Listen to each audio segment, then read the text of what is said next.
Оройн төгрөгийн үзэгчдээ мал дагуул ам тусдна гэж бэлгшээдэг монголчууд бид малынхаа үр шимийг дундаршгүй баялаг болгож эдийн засгаа өөдөн татах асар их боломжтой болсон. За ноос ноолуурын салбарын зах зээлийг та бүхэнд тоогоор харуулахаар бэлтлээ. Ноос ноолуурын салбарын эдийн засагт оруулж байгаа хувь нэмэр, хөгжил, малчтын гар дээрээс эцсийн бүтээгдэхүүн хүртэлх шат дамжлагыг тоон тойм хөтөлбөрөөс та бүхэн статистик мэдээлэлээр хүлээн аваарай.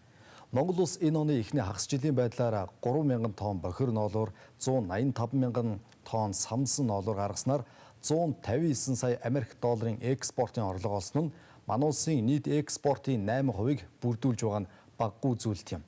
Нийт экспортын 81%-ийг дангаараа эзэлж байгаа эрдэс баялагын экспорттой харьцуулахад багц жилээ манай улсын экспортыг төрөлжүүлж байгаа цор ганц томоохон бүтээгдэхүүн гэдэг нь гарцаагүй харагдаад байгаа юм. Тэгэхээр ноос ноолуурын салбар нь манай улсын хувьд стратегийн ач холбогдолтой болох нь ийхүү тоогоор бодит харагдаж байна. Тимчүүднээс Чингис бондын мөнгөөс 10%-ийг ноос ноолуурын салбарт зарцуулахар болсон.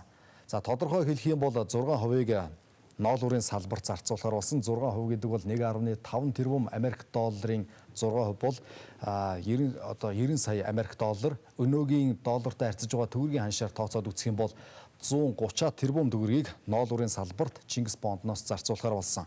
За ноосны салбарт гэх юм бол 4%-ийг зарцуулахар болсон. Энэ бол 60 сая Америк доллар. Өнөөгийн ханшаар 84 тэрбум төгрөгийг ноосны салбарт зарцуулахар болсон. За үнэний фирмд бол 2%-ийг зарцуулахар болсон. Энэ бол 30 сая Америк доллар буюу 42 тэрбум төгрөг. За гэх мэтлэн Чингис бондноос ноос ноолуурын салбарт болоод үнэний фирмд ийхүү зарцуулж байгаа нь энэ салбараас төр баггүй харж үзэж байгаагийн нэг цондон. За тэгвэл манай улсын ноос ноолуурын боловсруулах үйлдвэрлэл, экспорт сүүлийн 20 гаруй жилийн хугацаанд ямар хандлагатай байгааг одоо авч үзье. Тэгэхээр Монгол улсын самсан ноолуурын хэмжээ 1990-с 2005 онуудад тогтвортой байсан бол 2006 оноос энэ төрлийн бизнес хүчээ авч 2010 оноос эргээд саарчээ. Харин самсан бас бохир ноолуурын экспортыг харах юм бол 2006 оноос самсан болоод бохир ноолуурыг эрчимтэй экспортлож эхэлсэн байна. Ингээд 2012 оны эцсийн байдлаар гэхэд 500 тонн самсан ноолуур, 3600 тонн бохир ноолуур экспортлжээ. Өөрөөр хэлэх юм бол Монгол улсын ноолуур экспортлох хандлага ихээхэн нэмэгдэжээ. Самсан ноолуурын 66%-ийг буюу хамгийн ихийг нь Итали улс руу, 24%-ийг нь Их Британи руу, 6.6%-ийг бүгд найрамдах Хятад ард улс руу, 2.4%-ийг Энэтхэг улс руу, за 1%-ийг Япон улс руу манай улс экспортлож байна. Тэгвэл үйлдвэрлэлийн шат дамжлага ямар байдалтай байдгийг одоо та бүхэнд харуулъя. Ноолуурыг малчтын гар дээрээс яаж ямар сувгаар хэрэглэгчдийн болоод за гадаад зах зээл дээр хүрдгийг хараад үзэх юм бол малчид түүхийн ноолуурыг чэнжүүдд юм уу за хөдөө аж ахуйн бирж бусад арилжааны газруудад худалдаалдаг. Харин чэнжүүд нэмэн үртэг шингээж шууд экспортлохоор цааш нь худалдаална. Хөдөө аж ахуйн бирж болоод бусад газруудаа бас экспортлох юм уу за дотоодын боловсруулах үйлдвэрүүдэд нэмэн үртэг шингээж дахин худалдаалдаг юм. Ингээд ноолуур боловсруулах үйлдвэрүүд ноолуурын утас эерх зэрэгээр түүхийд бүтээн. Түүхийн эдэг дотоодын компаниуд эцсийн бүтээгдэхүүн хийхэд ашиглаж дотооддоо зарим хэсгийг нь худалдаалж зарим хэсгийг нь Итали, Их Британи зэрэг Европын зах зээлд урд хөршөөр дамжуулаад Азад худалдаалдаг. За одоо тэгвэл эцсийн бүтээгдэхүүнд нэмэн үртэг шингэсэн байдал ямар байна вэ гэд хараад үзэх юм бол нэмэн үртгийн 20% нь малчтаас, 30%-ийг нь чэнжээс, 50%-ийг нь үйлдвэрлэгчдээс бүрддэг болох нь харагдаж байна. Тухайлх юм бол 300 мянган төгрөгийн үнэтэй бүтээгдэхүүн байлаа гэхэд түүнээс 60 мянган төгрөгийн малчтын гар дээр, 90 мянган төгрөгийн чэнжүүдэд, 150 мянган эцсийн бүтээгдэхүүн үйлдвэрлэгчдэд ногдож байх юм а. Тэгвэл өнөөдөр зах зээл дээр ноолуурын үн ханш ямар байгааг та бүхэнд үзүүлье. Өнгөрсөн одоо энэ сарын 7 дугаар сарын 17 оны өдрийн үндэсний статистикийн хорооны хийсэн судалгаагаар хараад үзэх юм бол эмээлт зах дээр 1 кг ноолуурын үн 61 мянган төгрөг байгаа нь 5 жилийн өмнөхөөс 2-оос 3 дахин нэмэгдсэн үнэтэй байгаа юм а. 2008 онд ноолуурын үн 21 мянган төгрөг байсныг та бүхэн графикаас харж байна. Тэгвэл одоо харин малчтад илүү ээлтэй он жил болж байна гэж дүгнэж болохоор байна. Малчдад ээлтэй байлгахад засгийн газар төсвөөрөө дамжуулаад яаж дэмжиж байгааг та бүхэнд харуулъя. Монгол мал үндэсний хөтөлбөр улсын хурлын 2012 оны 30 дугаар тогтоол, засгийн газрын 2011 оны 221 дугаар тогтоол заасны дагуу хонины ноосыг үндэсний үйлдвэрлэгчид нийлүүлсэн хоршоо малчин иргэдэд 1 кг ноос тутамд 2000 төгрөгийн мөнгө урамшуулал олгохоор шийдвэрлсэн байдаг юм.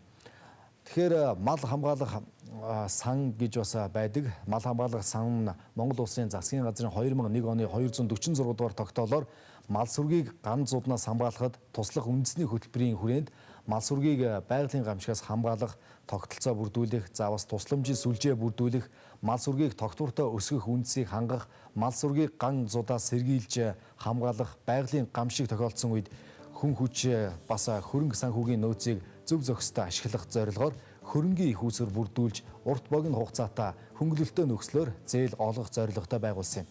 Энэ сангийн үйл ажиллагаа нь мал хамгаалах сан бүрдүүлэх, захиран зарцуулах, тайлагнах журам болоод засгийн газрын тусгай сангийн тухай хуулийн хүрээнд үйл ажиллагаагаа явуулж байна. 2012 онд энэ сангийн зээлийн эргэн төлөвлөлтийн орлого гэж 1.8 тэрбум төгрөгийн зээл олголт, за 1.2 тэрбум төгрөгөөр батлагдсанаас оны эхний 8 сарын байдлаар 1.4 тэрбум төгрөгийн орлого төвлөрүүлж, за эрчимдсэн мал аж ахуйн хөгжлийг дэмжих хөтөлбөрийн хүрээнд 70 иргэн аж ахуй нэгжид 972 сая төгрөгийн зээлийг олгожээ. Бас дахианы аж ахуйн сүрэг сэлбэхэд зориулж 14 иргэн аж ахуй нэгжид 200 сая төгрөг нийлээд 84 иргэн аж ахуй нэгжид 1.2 тэрбум төгрөгийн зээл олгосон байгаа юм. Түүнчлэн засгийн газар мал аж ахуйн эрхлэгчдийн чадварыг дээшлүүлэх зорилгоор 941.5 сая төгрөгийн техник тэжээлийн ургамлын үр дүн худалдаж авч борлууснаас 401.5 сая төгрөгийн орлогыг одоогоор иргэн төвлөрүүлээд байгаа юм байна. Тэгэхээр Монгол мал хөтөлбөрт зарцуулахаар буюу хонины 1-р зэргийн ноосыг үндэсний үйлдвэрлэгчид нийлүүлсэн хоршоо болоод иргэнд 1 кг ноос тутамд 2000 төгрөгийн мөнгө урамшуулал олгохоор шийдвэрлсэн байгаа гэж та бүхэнд урьдсан. Энэний дагуу урамшуулалд 2012 онд 20 тэрбум төгрөг улсын төсөв тусгаж олгосон байдаг. За бас тэмээний ноосны чанарыг харгалзахгүйгээр бас 2000 төгрөгийн урамшуулал олгохоор болгож өнгөрсөн оны төсөв дахиж 10 тэрбум төгрөгийг нэмж тусгасан байдаг. За ноосны урамшуулалт нийтдээ өнгөрсөн онд 30 тэрбум төгрөгийг зарцуулсан гэсэн үг. Тэгвэл энэ онд бас 104.5 мянган малчинд 25 тэрбум төгрөгийг олгохоор төлөвлөсөн байгаа юм а. Тэгэхээр үзэгч та бүхэнд хөдөө аж ахуйн бирж байгуулсан гэдэг хөтөлбөрийнхөө дунд дурдсан. Хөдөө аж ахуйн бирж байгуулснаар малынхаа үр шимийг гадагшаага бас түүхийд чигээр нь тавиа туучихгүй, хөдөө гадаа нийслэлд шалгаагүй нэг одоо зах зээлийн гол үнийг барьж баримтлах ийм үр дүнг бас гаргахын тулд хөдөө аж ахуйн бирж энэ оны 4-р сарын 5-ны өдрөөс эхлэн туршилтын журмаар ажиллаж эхэлсэн. Өнгөрсөн 3 сарын хугацаанд нийтдээ 290 тэрбум төгрөгийн одоо гүйлгээ хийсэн нь бас төлөвлөж байсантай дүүцэх хэмжээний одоо үр дүн гэж хөдөө аж ахуйн биржийнхэн тодорхойлж байна. Манай улсын хөдөө аж ахуйн түүхийн эдийн товарын зах зээлийг нийтдээ 1.7 их 80 төгрөгтэй тэнцэх хэмжээний зах зээл байна гэж зах зээл судлаачид бол тодорхойлдог. Тэгэхээр 4 сараас өнөөдрийн хүртэл 7 сар хүртэлх 3 сарын хугацаанд хөдөө аж ахуйн бирж ямар үр дүнтэй ажиллаж байна вэ гэдгийг мөнгө чаргал та бүхэнд бэлтгэсэн мэдээлэлээр үргэлжлүүлэн хүргэх болно. Өнгөрсөн хугацаанд бол түүхийн бэлтгэн нийлүүлэгчид за малчтаас ноолуурыг нь аваад бол Улаанбаатар хотод авчир зарахтаа 15-аас 18% ашгийг бол шингээдэг байсан бол түүхийн эдийн бирж байгуулснаар түүхийн бэлтгэн нийлүүлэгчид 3-аас 5% ашгийг бол шингээж байгаа гэдгийг албаныхан хэлж байгаа.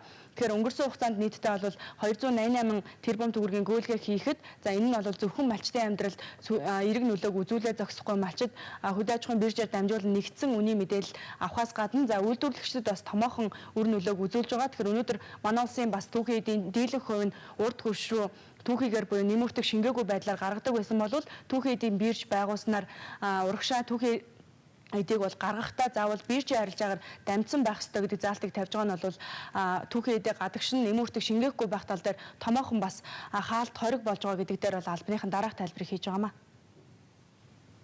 Үйлдвэрүүд бол хуулиар бол заавал эцсийн бүтээгдэхүүн үйлдвэрлэдэг үйлдвэрүүд буюу ноолуур аваад угаагаа самнаад утсан ирээд бүтээгдэхүүн үйлдвэрлэж ивэл тэр бол заавал биржид дамжихгүй. Зүгээр экспортод зөвхөн угаагаа самдаг гэх юм бол тэд нар бол яг бас биржид дамжуулж авч байгаа. Зүгээр одоо эндээс ямар дүр зураг харж байгаа нөхөр энэ жил бол бид нар зүгээр Монгол улс хичнээн хэмжээний ноолуур гаргадаг юм. Жилдээ ямаанаас те тэрнийхээ хэдийн экспортлтын хэдийн дотоодын үйлдвэрүүдтэй бүтээгдэхүүн болгож эцсийн бүтээгдэхүүн болгож үйлдвэрлэдэг юм бэ гэдгийг бол яг зурган бүтнээрээ харагдаж байгаа байхгүй юу. Тэгэхээр манай одоо шинэ шийдвэр гаргах төвшөнд төр засгийн төвшөнд яах вэ гэхээр дотоодын одоо ноолуур боловсруулах үйлдвэрүүдийг ямар үйлдвэрүүдийг яаж сайжруулах юм те. Шинэ угаагаа самнаж байгаа үйлдвэрүүд дараа нь ээрдэг болгохын тулд хичнээн хэмжээний хөрөнгө оруулалт хэрэгтэй. Тэрэн дагаад хичнээн ажлын байр бий болгох гэдэг юм ерөнхий зургаал гаргаж авах гэдэг. Тэгээс одоо үйлдвэр болгонд одоо нөгөө бид нар эцсийн бүтээгдэхүүн гэдэг гэл өнгөрсөн жил их ч 12 он чинь 110 тэрбум төгрөгийн эргэлтийн хөрөнгөний зээл авсан тэр ихэнх нь угаагаад гаргацсан байхгүй юу. Бүтээгдэхүүн хийж байгаа нь бол ерөөсө говь, буян, ээрмэл, за алтай кашмир, гоёо хэдгээл үйлдвэр байгаа шүү дээ. Тэгэхээр одоо бол ингээд яг ерөнхий дүүс зураг гаргахлаар бол мэдээж хэрэгжилт төрөлцгийн түвшин шүүдрэг түвшин зөвхөн үйлдвэрүүдэд тодорхой хэмжээний хөрөнгө оруулалт хийгээд ажлын байрны нөхцөлөөр энэ нь бол тодорхой болж байгаа. За тэгэхээр хөдөө аж ахуйн бирж одоохондоо ноос ноолуурыг арилжиж эхэлж байна. Цаашдаа мах болоод улаан буудай гээд монголчуудын стратегийн хүнсний гол бүтээгдэхүүнүүдийг арилжахаар бэлтгэл базааж байгаа. Бэлтгэлийн базаалт хэдэн хувьтай явж байна? Тэгэхээр түүхийн эдийн биржээр бас арилжаалах бүтээгдэхүүний нэр төрлийг бол үйлдвэр хөдөө аж ахуйн яамны сайдын тушаалаар бол баталдаг байгаа. Тэгэхээр сайд бол одоохондоо ноос ноолуурыг худалдаалах хэрэгтэй гэдэг заалтыг бол оруулсан байгаа бол энэ жилийн 3 дугаар улирлаас эхлээд бол махны арилжааг бол явуулахаар бэлтгэж байгаа. Тэр дундаа эхний ээлжинд бол махыг шууд түүхийн эдийн биржээр дамжуулан борлуулахад бол стандарт нормативээс эхлүүлээд хүндрэл их учраас эхний ээлжинд бас амьд малыг бол арилжаалах асуудлыг биржээр эхлүүлэхээр албаныхын дараах тайлбарыг бас хийж байна. Махны хувьд бол арилжаалах боломжтой юу гэвэл ер нь боломжтой. Гэхдээ энэний бэлтгэл ажлыг тодорхой хэмжээр хангах хэрэгтэй. Мах маань ягаад гэвэл нэгдүгээр нөгөө шууд хүнсэнд хэрэглэгдэх бүтээгдэхүүн байхгүй юу.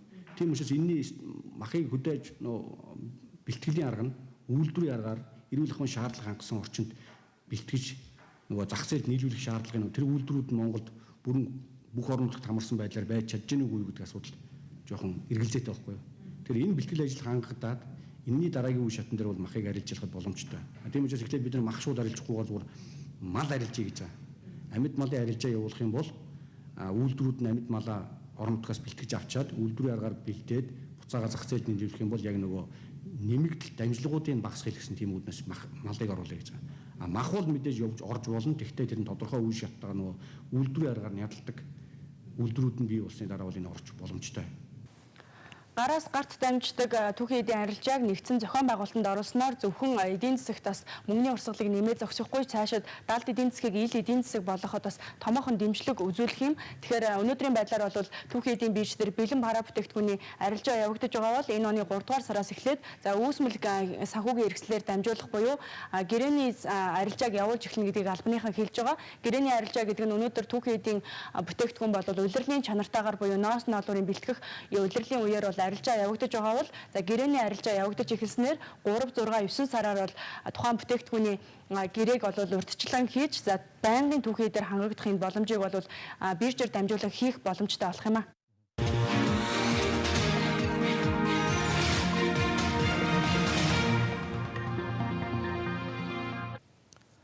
Мэдээлэл хүргэсэн мөнгө жаргал баярлалаа. Тэгэхээр дэлхийн зах зээлд Монголоос гадна Хятад, Иран, Австрал, Балав, Афганистан зэрэг улс ноолуурын түүхийн эдийг үйлдвэрлэж бэлэн бүтээгдэхүүн болгон хүргэдэг. Харин дэлхийн түүхийн ноолуурын 65% орчим хувийг Хятад улс дангаараа бэлтгэдэг байсан бол одоо 50% үйлдвэрлэж байна. За гисэн ч Хятад улс ноос ноолуурын салбараараа дэлхийн зах зээлд ноёрхсон хэвээрэл байгаа юм. Тэгэхээр та бүхэнд энэтэй холбоотой мэдээллийг үзүүлье. Хятад улс 200 сая орчим ямаатай, үүнээс ноолуурын чиглэлээр 70 гаруй сая ямааг хөгжүүлж жилд 20 орчим мянган тонн ноолуур бэлтгэж байна. Хятадын ноолуурын үйлдвэрүүд нь самсан ноолуураас гадна эцсийн бүтээгдэхүүнийг их хэмжээгээр үйлдвэрлэх хүчин чадалтай.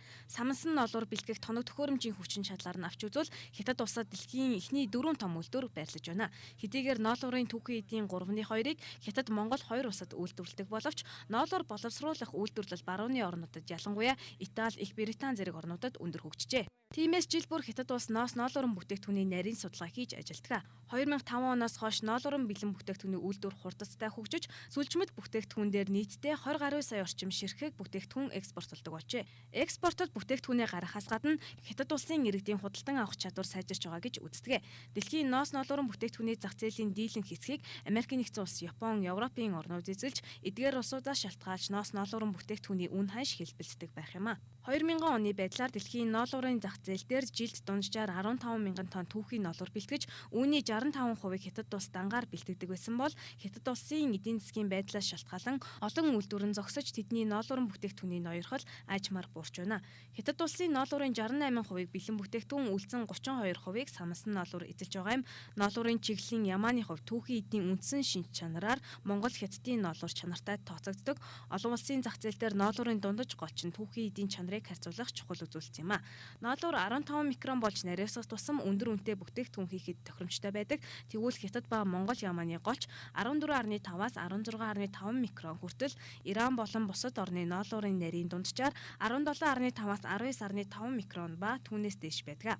Үүнийг хоньны ноосны чанартай харьцуулбал Хятад ба Монгол Ямааны ноолуур 110 дугаар чанарын ноостой, ноолуур нь 80-аас 90 дугаар чанарын ноостой гэсэн ижил үзүүлэлт юм а. Америкийн нэгдсэн улсын ноолуур судлалын институтээс ноолуурын бүтээгдэхүүний зах зээлийн хэрэглээ хязгааргүй бөгөөд маш онцлог ховор түүхий, дучир үүгээр хийсэн бүтээгдэхүүний хэрэглээ харьцангуй их гэж дүгнжээ. Олон улсад энэ салбарын нь ноолуурын бүтээгдэхүүнийг брэнд болгон чанарыг сайжруулах технологийн шинжилэл хийх гэсэн зарчмаар ажиллаж байна.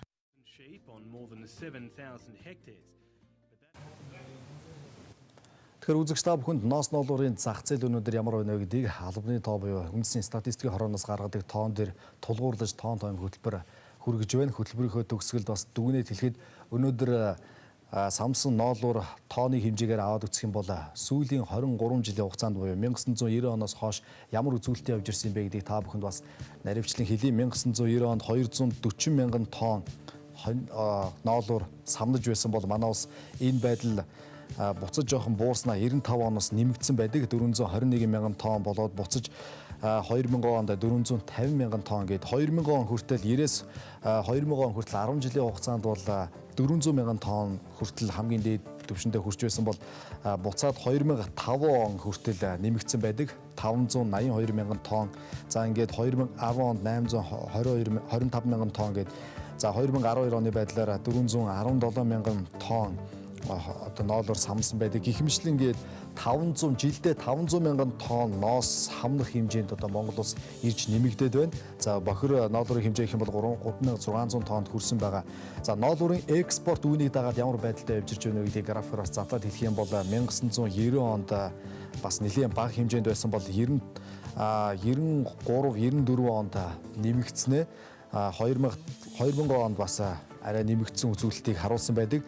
За ингээд 2012 он гэхэд ер нь өндөр түвшинд хүрч ирсэн байгаа. Ноолуурын экспортын хэмжээг аваад үзэх юм бол та бүхэндээ бас бусад улс орнуудтай харьцуулсан хэмжээгээр аваад үзэх юм бол мэдээж урт түвштэй харьцуулах юм бол бага гэдэг нь ойлгомжтой. Самсан ноолуурын 66%-ыг бол манайх Европын зах зээл рүү гаргаж байна. Итали, Их Британь гэсэн улсууд руу гаргаж байна. За Итали руу бол ноолуурынхаа 66%-ыг буюу дийлэнхийг гаргаж байна. 24%-ыг бол Их Британь улс руу гаргаж байна.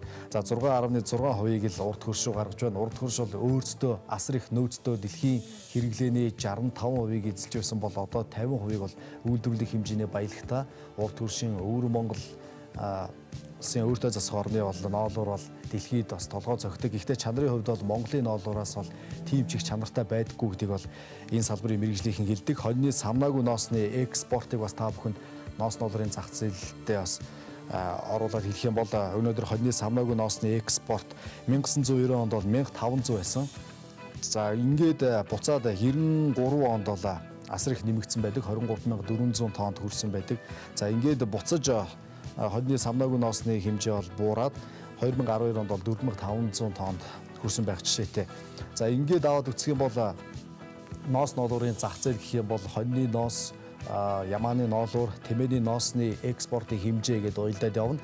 Тэмээний ноосны экспортын хэмжээ хэл 90 онд 1.9 тонн байсан бол 2012 онд бол 1000 тоннд хүрсэн байх жишээтэй. За 93-аас 94 оны хугацаанд бол ноос ноолуурын салбарын экспорт их өндөр зэгтээ хүрсэн байдаг. Ийм тоонууд бол тэмээний ноос, хоньны ноосн дээр ажиглагдаж байгаа юм.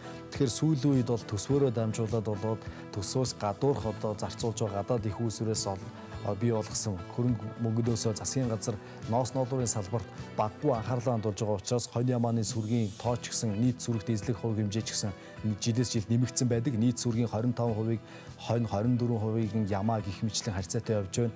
За үүний үр дүн сөрөг үр дүн гэж хэлэх юм бол урд нь бас та бүхэнд хөтөлбөрөөр хөндөж байсан өхөр сүргийн тоо харьцангуй буурч нийт сүргийн 6-7 орчим хувийг эзлэж байгаа нь цаашлаад бас махан бүтээгдэхүүн дээр асуудал үүсгэж байгаа нэг тал болоод байгаа. Тийм болохоор хөдөө аж ахуйн салбарыг дэмжихийн тулд бас ижил тэгш байдлаар дэмжихгүй бол нөгөө талд нь бас нэг юм сүрэг үзэгдэл ажиглагдаж байгаа жишээ нь үхрийн махан дээр ажиглагдаж байгаа юм.